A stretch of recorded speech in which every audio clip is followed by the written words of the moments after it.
I'm, of course, extremely honored by this award from a university that I have extremely high opinions of.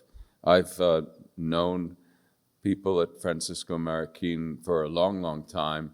I visited for the first time sometime around 1990, or early 1990s certainly, and I've been back quite a few times, and I've always enjoyed it very much. I think all of you students and parents are extremely lucky that you have this university that you could take advantage of to gain an exceptional education of the sort that any student might envy in the United States and any number of other places. When I was asked to whether I could accept this honor by coming down here in person, I of course said yes, because it's an honor, because I love Francisco Marroquín, because it's very easy, I thought. You come and you shake hands and you get a plaque and you get to see Guatemala again and some old friends. But I forgot that this school is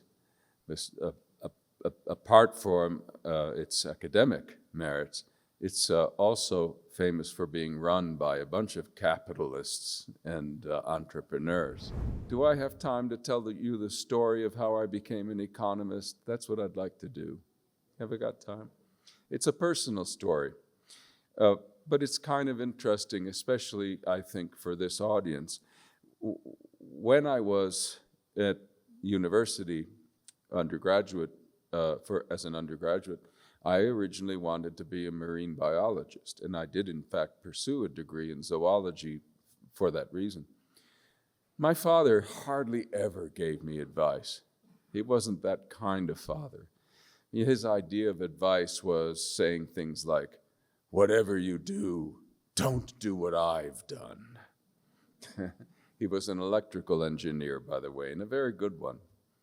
But then, after I started college, he gave me a serious piece of advice. He said, "I think you should study economics." This was very strange for him, and I could tell he meant it. So I studied economics. I got a double major. And my father couldn't have been more disappointed in me. In the course of my studies, I became very fond of the free market economists that I came to learn about. Adam Smith, of course, the Austrians, Milton, Friedman. The reason my father wanted me to become an economist, which I didn't know when he first told me, was because he's a socialist, or he was a socialist, and he wanted his son to become an economist who told Milton Friedman and all these free market people how wrong they were. So he was deeply disappointed in me, and for a long time, we argued about everything. Fortunately, over time, two things happened, two main things. One is that my father became a little bit less firm in his opinions just because he got older and more mellow, because he'd been very strongly opinionated.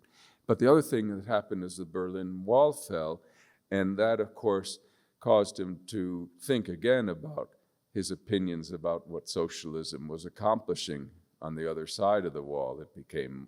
We learned a lot about the reality from that episode.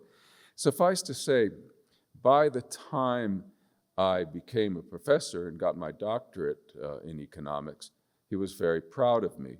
And he was proud of me, he was still alive then, when I was given tenure on the strength of recommendation letters, including one from Milton Friedman. Now, Milton was not just an economist I admired, but one I got to know very well and to like very much. And we corresponded, I won't say regularly, but very often, so I could call him a friend. And after my father passed away, I was going up for full professor. And I wrote to Milton, First thing I said was, I'm not writing to ask you to recommend me again. One recommendation from you in a lifetime is plenty. But I wanted to tell you the story of how I became an economist. So I told him all about my father and how much he had hated Milton Friedman and how because of that, I became a Friedman fan. And Milton was born in the very same year as my father, and he really got a kick out of that story. So for me, it was a very happy ending, and I think my father was pleased with me after all before he passed away. But I really can say that it was because of him in a very large way that I ended up doing what I'm doing and what has helped me to get an honorary degree from Francisco Marroquín. So now, no doubt you want me to tell you the moral of the story. It has none. Thank you very much.